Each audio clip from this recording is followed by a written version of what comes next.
Hi, I'm Tom Brookshire. And I'm Pat Summerall. After 5 weeks of the NFL season, it looks as though we're finally starting to get some of the high-scoring games we thought we'd have more of with this year's rule changes.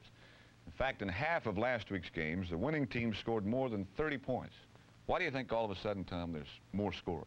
Gosh, Pat, maybe the defenses that we talked about last week. I think that the big scores are still a result of turnovers, that the defense gives that offense the ball and then they go in from like the 25 or 30. I think if you break it down, that's probably true because the defenses are tougher than ever, I think. Well, they are. Now look at the scores. St. Louis got 31, Denver got 33, Pittsburgh got 34, Cincinnati 34. And the Vikings got 51. That's right, and Philadelphia got 35 against the Giants. But it's still the defense doing it. I think so. When the Washington Redskins last met the Miami Dolphins, they lost the game and the World Championship in Super Bowl VII. Last Sunday, it was time for a rematch, and armed with a change at quarterback, the Redskins were set for revenge. Washington summoned their version of the cavalry early against Miami as number 9, Sonny Jurgensen, drew his first starting assignment of the season. Famous for a cool head and a buggy whip release, the 40-year-old master cracked out medium gainers through the Dolphin zones early.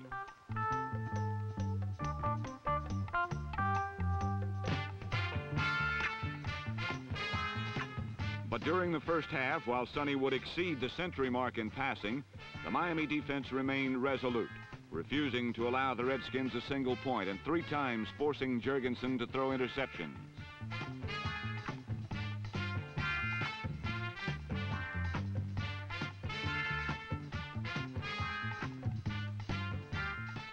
Number 25, Tim Foley, shut off Washington's most promising drive of the first half with a key end zone theft. However, within the opening 30 minutes, the Dolphins could manage but one score, which came on a short pop by number 33, Hubert Ginn, for a halftime lead of 7-0.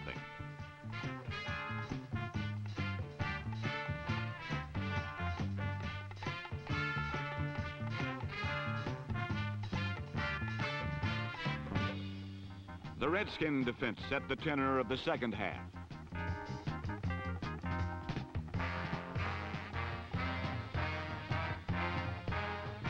Both clubs managed only a field goal amid the third quarter struggle before a Sonny Jurgensen missile sounded the beginning to a furious finish.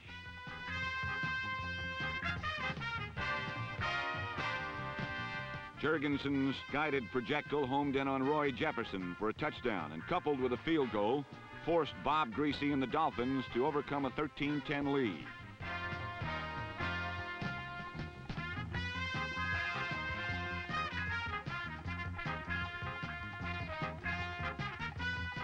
Greasy responded with a 48-yarder to number 89, Nat Moore, but from the Redskin 13-yard line, faced a crucial 3rd and 11 within the final 2 minutes.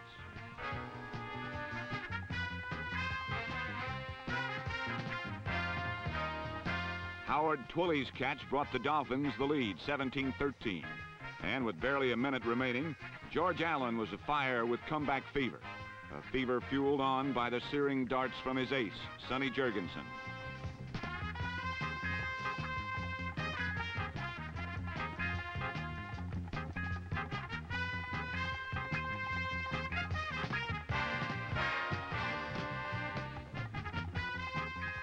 With less than 20 seconds remaining and no more timeouts, Sonny had one last chance. Number 38, Larry Smith, barely crossed the imaginary plane of the end zone to complete a 2017 Washington victory.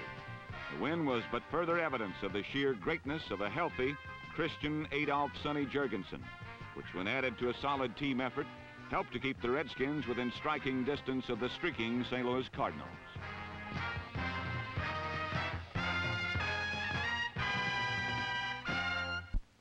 In Philadelphia last week, both the Giants and the Eagles groped for the key that would open up their offenses, Pat.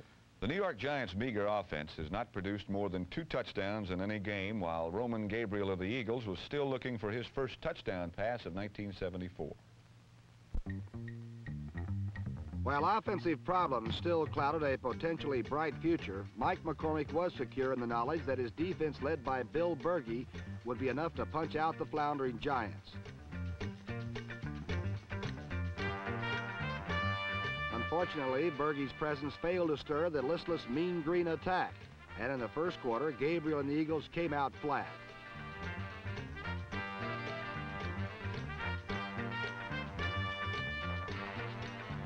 For 15 minutes, the quarterback, who owned all the vital statistics in 1973, was a tasty morsel devoured by the aroused Giants.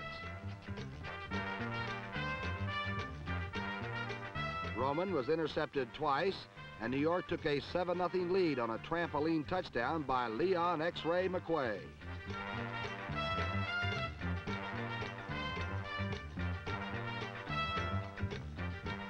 After a quarter of slumber, the Mean Green arose and flowed into the pocket of first-time starting quarterback Jim Delgazo.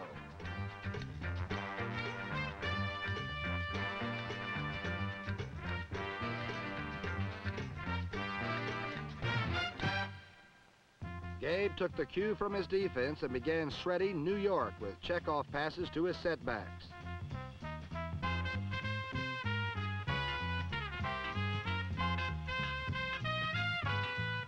Setback Tommy Sullivan, number 25, caught 3 passes, rushed for 80 yards, and scored 3 short touchdowns against the Giants.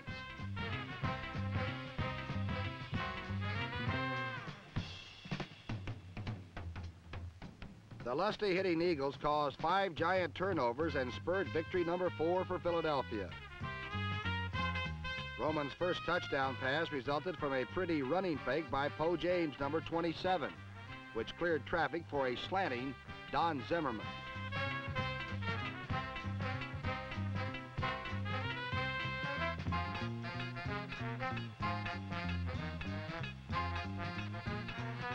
After 17 quarters of futility, the Fire High gang had produced their first score, and Roman Gabriel was firmly in command of the Eagles' Super Bowl Express.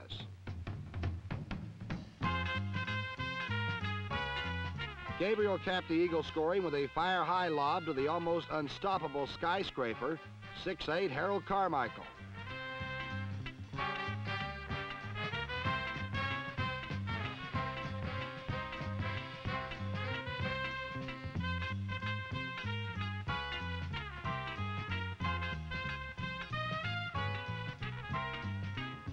The Eagles bombed the Giants 35-7, and with their offense alive, it boded well for a team that has allowed just 41 points in 5 games.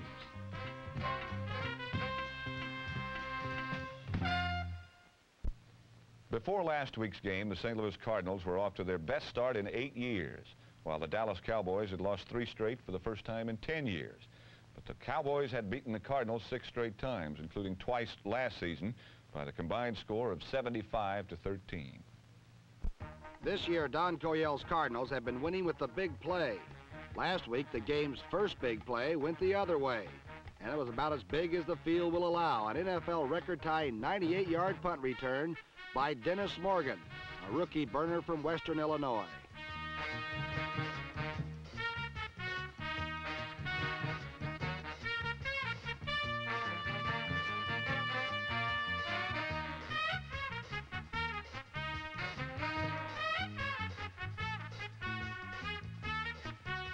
Dennis Morgan's big play gave Dallas the early lead, but with time running out in the first quarter, St. Louis pulled off another of the year's biggest plays. First, Mel Gray, the Cardinals' little big play receiver, limped to the sidelines and was replaced by his backup Gary Hammond, a third-year wide receiver, but a former college quarterback at SMU. Then, Jim Hart threw a lateral to Hammond, number 30, who threw downfield to a somewhat open Jackie Smith.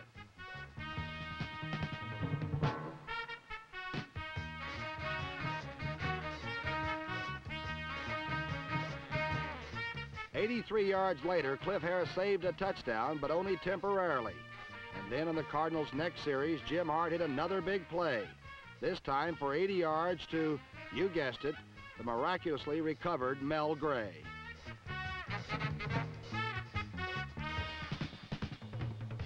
On the next series, Roger Staubach tied the game at 14 with a touchdown pass to Gene Fugit, the third-year tight end from Amherst.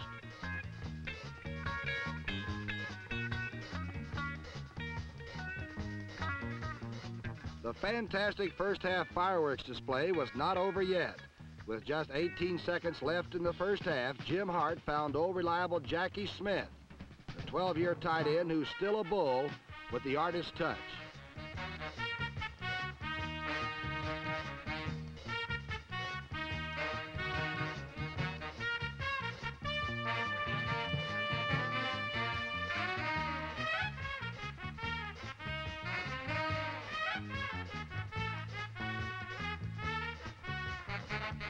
At the half, it was Dallas 14, surprising St. Louis 21.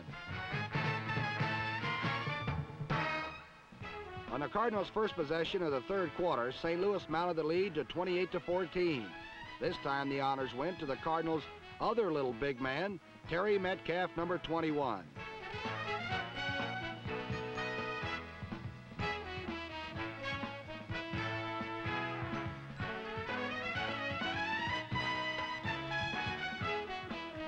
Roger Staubach fought back. Behind flawless protection, 8 times he hit league leading receiver Drew Pearson, number 88. For the season, Pearson already has 30 catches for more than 500 yards. Then with less than 4 minutes to play in the game, Staubach finally tied it 28-28. The whole game, Dallas had kicked off short to avoid Terry Metcalf. But this one time, Efrain Herrera let it all hang out.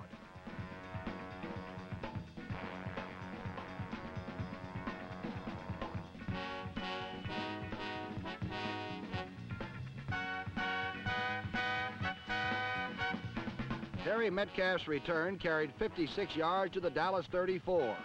And then with a minute to go, Jim Bakken decided an otherwise even contest of big plays with the game's only field goal. For Dallas, a 4th consecutive loss, 3 of them on last-ditch field goals. But for Cinderella St. Louis, a spotless 5 straight, wild, wacky, wonderful wins.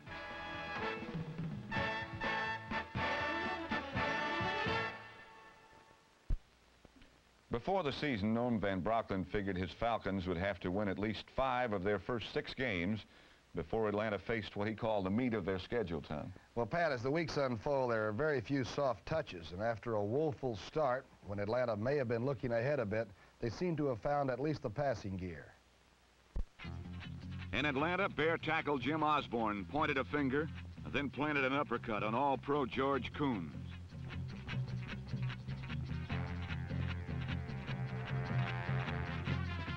The rowdy Bears were at it again as they plundered the Falcons from sideline to sideline.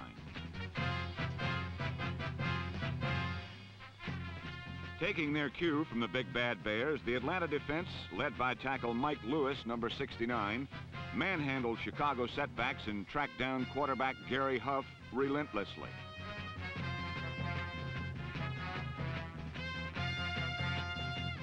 Five times the Falcons sacked Huff, and 3 times the culprit was defensive end John Zook, number 71.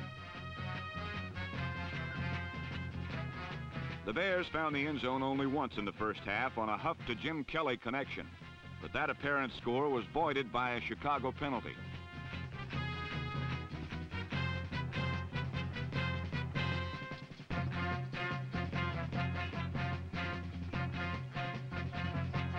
Atlanta's only offensive thrust came on a punt return by Al Dodd.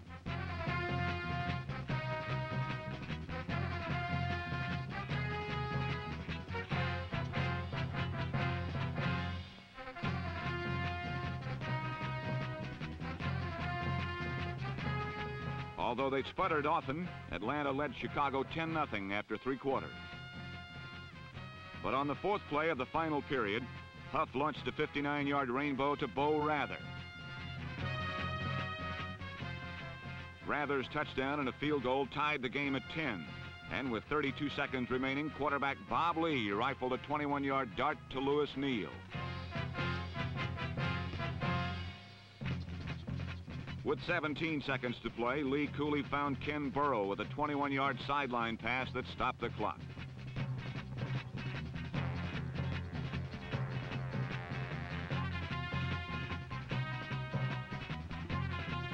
10 seconds remain. From his 21, Nick Mickemeier's 31-yard field goal was true as the stunning 13-10 victory was the Falcons' 2nd in a row.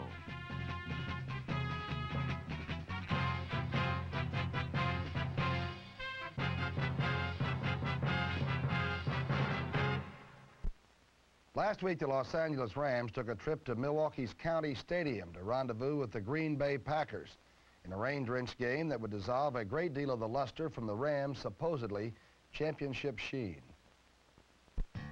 It would be an ill-remembered day for LA's blue and gold, but for Green Bay Packer backers, last Sunday's stunning triumph was ample compensation for an afternoon of rain-splashed spectating.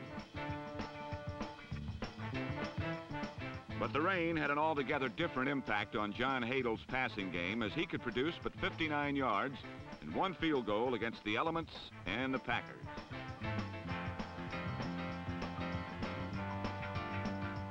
With Hadel seemingly off form, number 12, James Harris, entered the game with something less than elegant form. But he still found number 19, Lance Rensel, over the middle for 25 yards. But facing 3rd and 6 at the Green Bay 11, Harris' next slip was much more costly.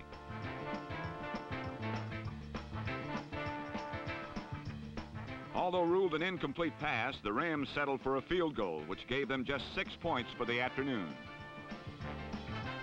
With a combination of steady coverage and inspired rush, the Packers continually snuffed out the Rams' offensive flame.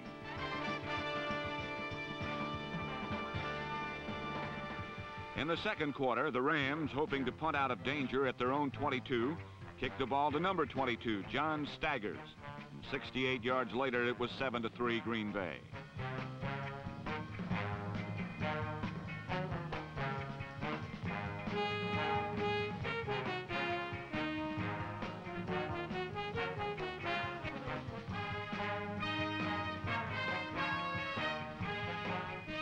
But just as the defense had done the blocking on Staggers' run, so too do they deserve the credit for setting off the rest of Green Bay's points. As in the third period, when number 28, Willie Buchanan's interception soon made it 10-3 Packers. But the brightest light on the defense came from number 56, Ted Hendricks, who 3 times snared errant LA passes, the last of which set up Green Bay's final touchdown. With the score standing at 10-6, the Packers had the ball at the LA 19, thanks to Mr. Hendricks. And then John Brockington started to do his thing.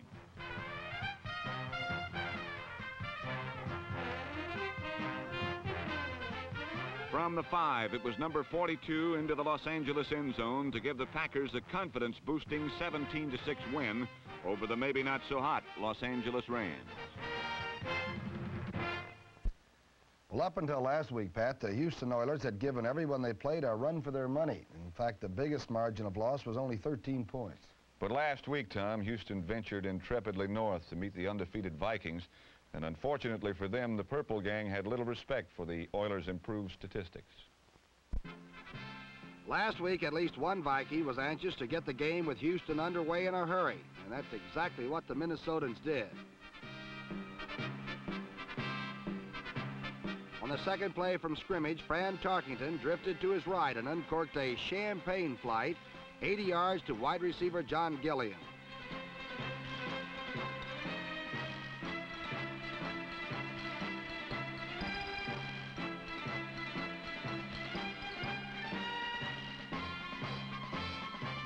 Another look at the same play reveals that not only did Gilliam have his man beat, but the defender also fell down, probably from a sense of shock and futility.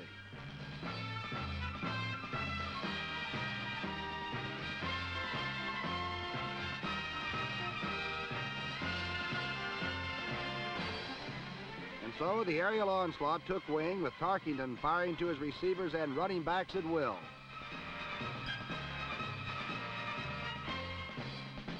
Number 82, Jim Lash, accounted for 1 drive-sustaining gain. The second time the Vikes had the ball, they added a field goal. And the third time, Fran eased out for a cool running pass to tight end Stu Voigt, also known as Mr. Lonely.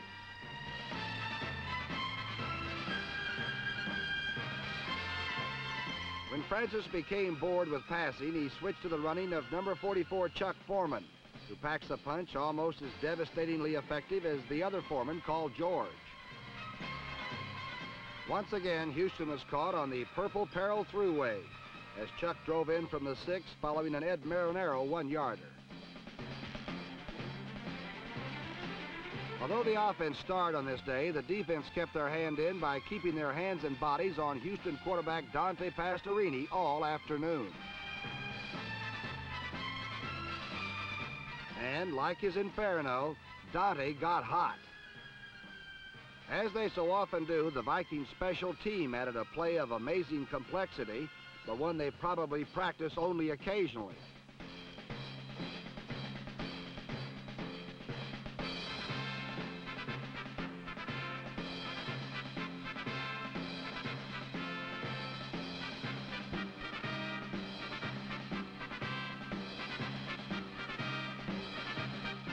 Although this particular dazzler was called back, Minnesota was undaunted and struck again soon on a Tarkington to Foreman 24-yarder.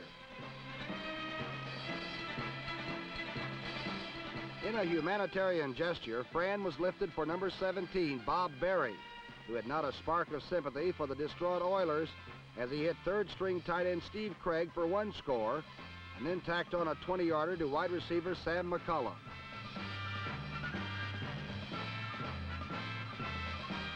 When it was over, the Houston Oilers found themselves trampled beneath the pounding feet of the Purple Parade. Final score 51-10. Last Sunday, the New Orleans Saints showed up in Denver with intentions of bringing home their first road victory in 18 games, Pat. That's certainly enough to make anybody homesick, Tom. But with Charlie Johnson injured and Steve Ramsey replacing him at quarterback, the Broncos were supposed to be considerably below full strength. If suspicion of number 10 Steve Ramsey's ability was present before the game, his first drive was definitely a well-executed rebuttal as he drove the Broncos downfield with precision passing. By the time number 80 wide receiver Jerry Simmons was pushed out of bounds on this pitch from Ramsey, the Broncos were at the New Orleans 38-yard line.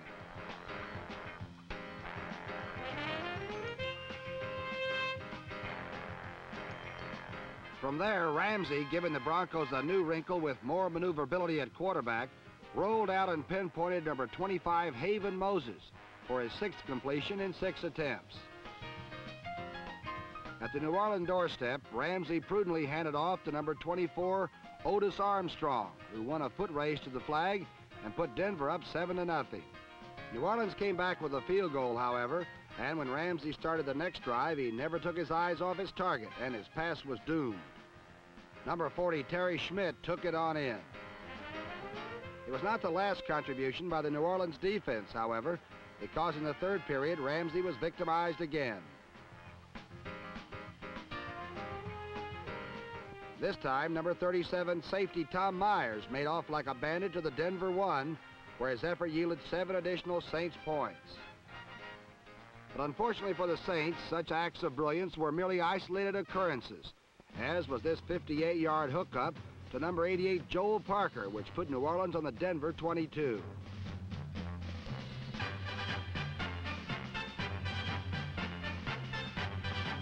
Typically, when threatened, the Broncos resorted to what they do best, and that means tighten your chin straps to the opposition.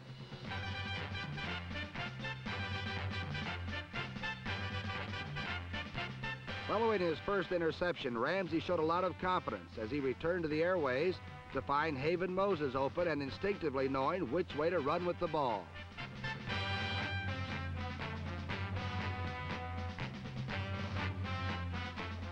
At the New Orleans 25-yard line, Ramsey performed his interpretation of the bootleg, then flipped a pass to number 44, Floyd Little, whose some yardage had Denver in business at the 6-yard line.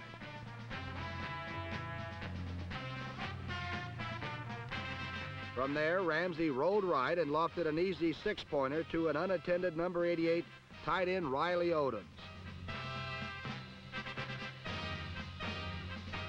On the next series, number 8, Archie Manning, in attempting to keep pace with the Denver point production, let loose a pass that quickly had him racing to cut Denver safety Bill Thompson off with his 6-point interception. But Thompson wasn't to be denied, and suddenly the Broncos had 20 points on the board.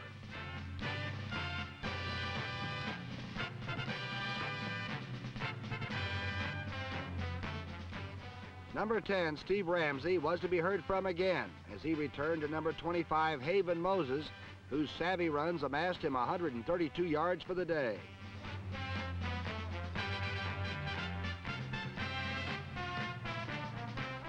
Once in close, Ramsey went back to number 24, Otis Armstrong, who slid off one good hit to score and give the Mile High boys a 26-10 lead. It was obviously a day of good and bad for Steve Ramsey, but his best was this 43-yard connection to Billy Van Heusen, who ran it in to complete a 33-17 defeat of the obviously road-weary New Orleans Saints.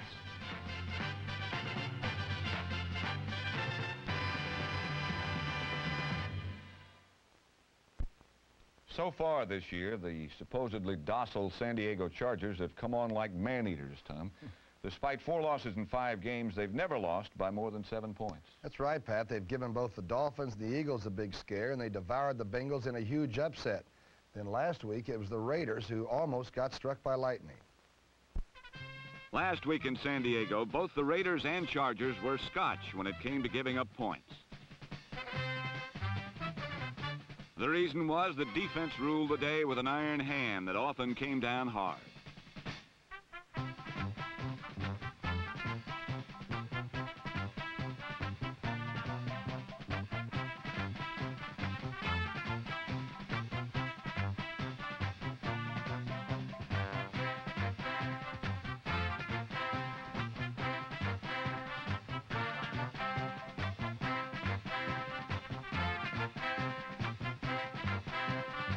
The first time the Raiders were close to a score, they were short-circuited by number 44, Chris Fletcher, who made a nice return before being stopped by number 25, Fred Biletnikoff, on his first consecutive tackle, perhaps ever.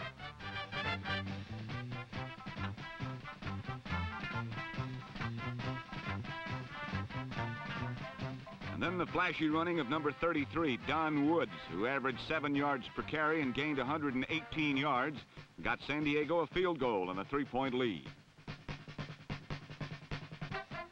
But Kenny Stabler came right back on a pass to speedster Cliff Branch that was good for 46 yards and a 7-3 halftime lead for the Silver and Black.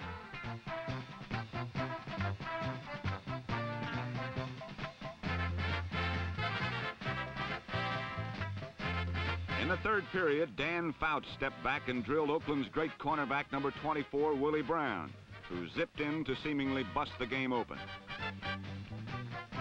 Unfortunately for the Raiders, the score was disallowed because of a penalty. Having flirted with disaster in the air, Fouts returned to rookie reliable Don Woods, who was often racing to a score, until who should appear but number 26, Skip Thomas. And no one eludes the clutches of the sinister specter known as Dr. Death. But the long gainer helped, and soon Woods glided in from 7 yards out for a 10-7 Charger lead, and an upset in the making.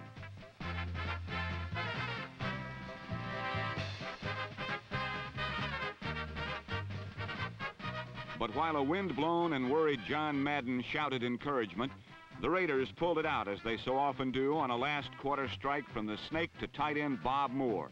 And in a close one, Raiders 14, Chargers 10.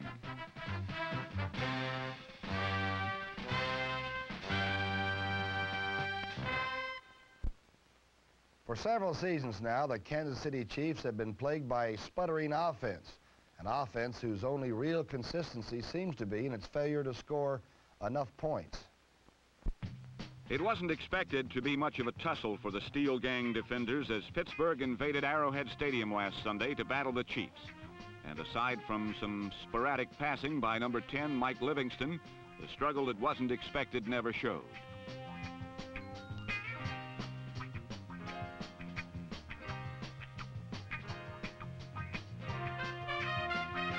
Livingston fired completions to a variety of receivers like Old Pro Otis Taylor, number 89, and newcomer Barry Pearson, number 85.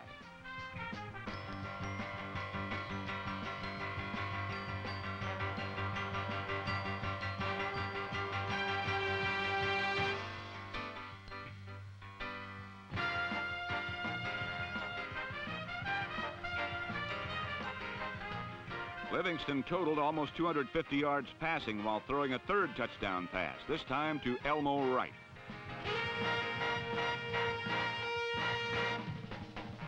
But the big story of the game was Livingston's ability to spot wide-open Pittsburgh defenders and then hit them dead in the hand.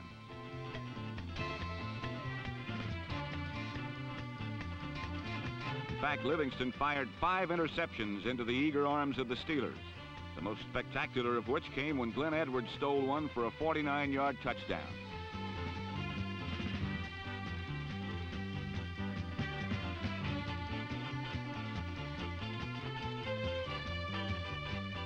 The Chiefs then let their old pro, Lenny Dawson, take his turn at throwing an interception, after which followed the passing debut of the Kansas City hope of the future, rookie David James, number 12.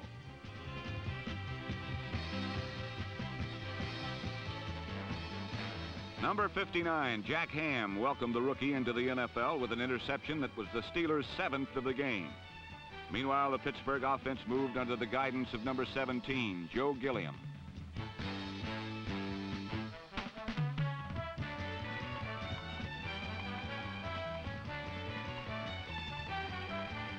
Gilliam's passing helped set up short scores by Rocky Blyer and number 26, Preston Pearson.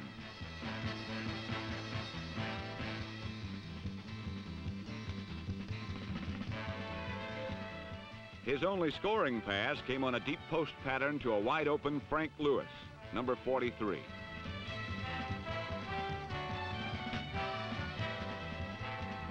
When it was all over, Pittsburgh finally claimed a 34-24 win.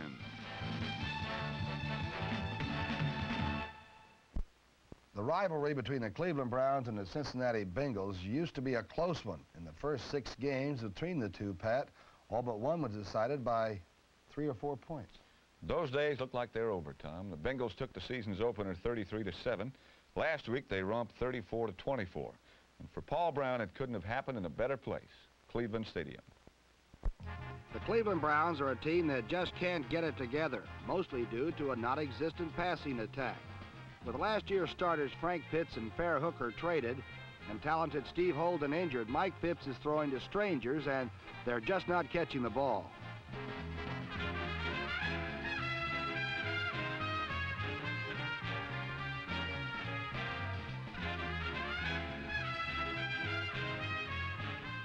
Last week against the Bengals, Cleveland passed for the meager sum of 87 net yards. As is their tradition, however, one thing they have been able to do is run the ball. With Leroy Kelly gone and Bo Scott infirm, number 34 Greg Pruitt has become the chief source of excitement.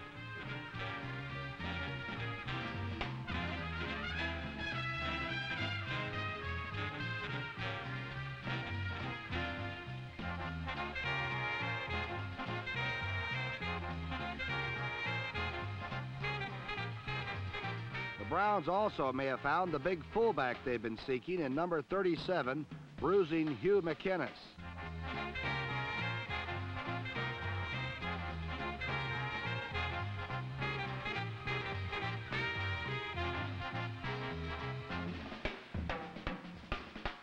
With Pruitt, McInnes, and steady number 30 Kenny Brown sharing the backfield, Cleveland rolled up nearly 300 yards on the ground and averaged 8 yards a carry.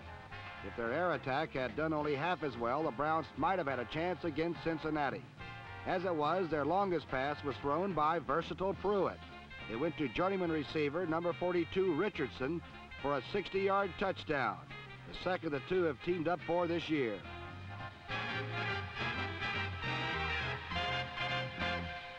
Cincinnati had no such problems through the air, and this man is the reason. Quarterback Ken Anderson doesn't get much publicity, but he's a winner. Last Sunday, Anderson's pinpoint passing pierced the Browns secondary for 263 yards.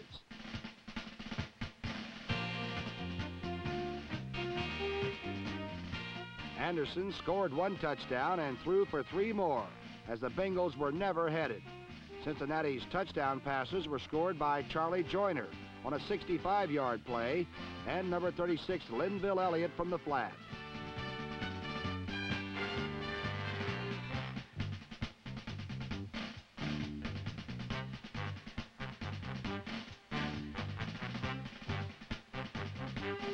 the man who really burns the Browns is Isaac Curtis. He had one early score recalled, but came back to use his height against All-Pro Clarence Scott for a touchdown that counted, as the Bengals offense rolled on and on.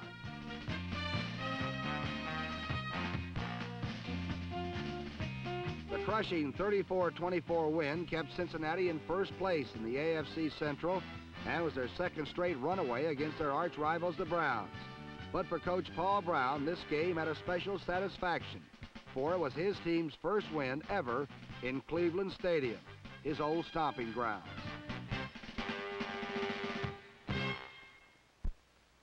Last week, the floundering Baltimore Colts were up against the ever-improving Buffalo Bills. And despite the fact that the Colts were in their own corral, there was no way they could put a halter on their 5-game losing skid. Yes, there are ways to stop O.J. Simpson, although some may seem drastic. But for a man like Colt head coach Joe Thomas, it was a case where a coach in search of his first victory will stop at nothing. Last week, though, Colt quarterback Burt Jones got real close to the stadium soil often enough to earn a degree in agriculture.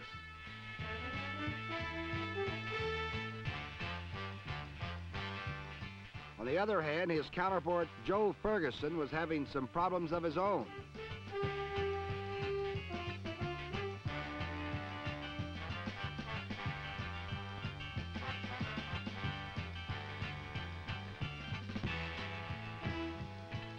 Eventually, Mr. Jones pulled off a successful and well-executed bootleg to give the Colts a short-lived 7-3 lead. And the Colts, who hadn't had much of a ration of touchdowns, mixed in with their feed this year, reacted accordingly.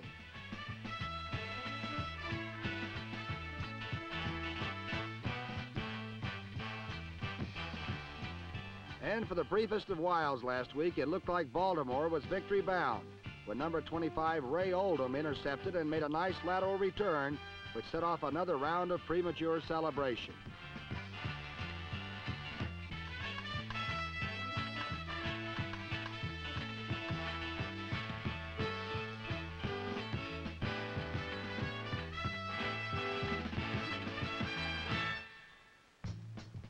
But then the Bills got down to business as number 42 Neil Craig intercepted and outraced a bevy of pursuers for a 55-yard 10-7 Buffalo lead.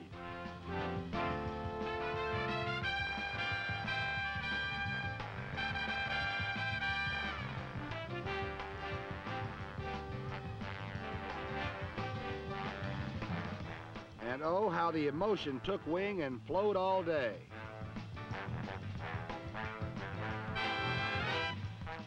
And emotion wasn't the only thing, because howitzers notwithstanding, the juice was flowing too.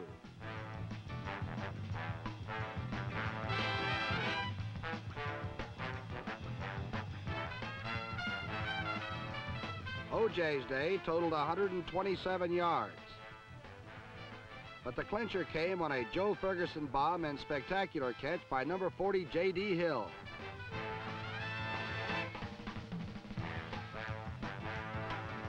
They'll be talking about that one in Buffalo for quite a while.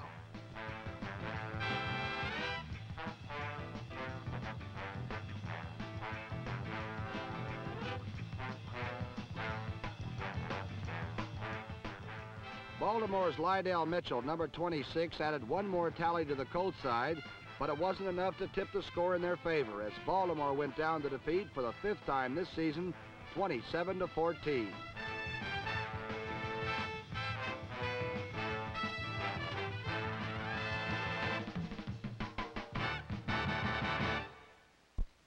Last week, the New York Jets finally got to play one in New York, Tom, after 10 straight games on the road. I bet they're sorry about that. In that one, there was also another streak of 10 on the line, Pat, because it had been 10 years since the visiting New England Patriots had won a game at Shea Stadium. Joe Namath's record against the good teams has not been very impressive the last few years, but one team he has beaten regularly is the New England Patriots. In fact, his lifetime record against the Patriots was 12-1-1. But that was before the impotent Patsies became the powerful party poopers who were to ruin the Jets' homecoming party last weekend. On New England's first play from scrimmage, Jim Plunkett went right to the air. Darrell Stingley hung on to help set up the game's first score, which came on a sweep by fullback Sam Cunningham, number 39.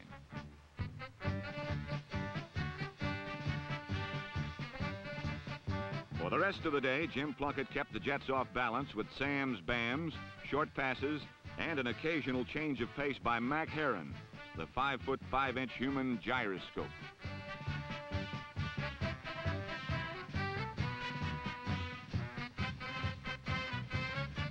While Mac Heron has been getting most of the ink, his backfield mate Sam Cunningham at 6'3" and 224 pounds has been the perfect complement to Mini Mac.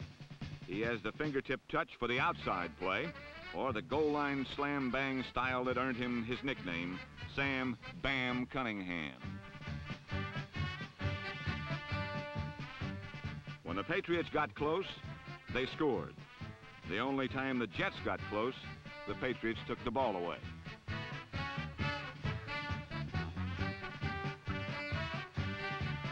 Joe Namath could complete only 7 of 21 for 63 yards with 2 interceptions, and he spent much of the afternoon biting the dust in the Shea Stadium infield. As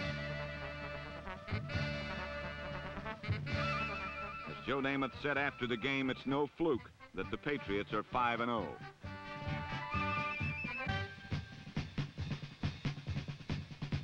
Number 18, Al Woodall, finished the game in relief of Namath. Woodall fared no better, with only 1 completion and 2 more interceptions, one of which became a New England touchdown. The final score was 24-0, which meant that the Patriots were still the only undefeated team in the conference, and that the Jets had been shut out at home for the first time in their 15-year history. It's been a long time since Patriot fans have had so much to get excited about.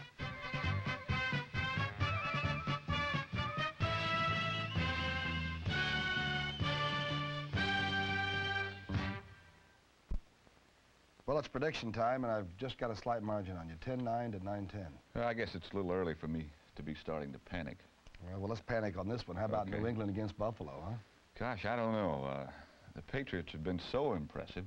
I got to go with New England, if you'll let me have that choice. All right, I'll go with O.J. Simpson and Buffalo to upset it. Okay, Philadelphia, Dallas. Boy, the Cowboys cannot continue to lose. They're still a great football team. I'm going to have to go with the Eagles. I thought you might. I'll take Dallas in. I don't mind. Okay. San Francisco and Los Angeles. Ooh, the battle on the West Coast. The Rams have to bounce back. I'll go with Los Angeles. I sort of like the Rams, too. Chuck Knox is not one who would sit by and see a passive offense like they had last week. That's true. Cincinnati at Oakland. This could be the toughest of them all to pick or play. The Oakland Raiders, I still think, will end up in the Super Bowl, and I think Stabler's still healthy enough. I'll go with Oakland. I know how you feel about Oakland. I like Cincinnati. Monday night, it's Green Bay at Chicago. Anything can happen in that. One said that the score might be 3-2, but I think the Chicago Bears might upset Green Bay. All right, I'll go with the Packers. At any rate, we'll be back next week to show you what happens. I'm Pat Summerall. And I'm Tom Brookshire, and we'll see you next week.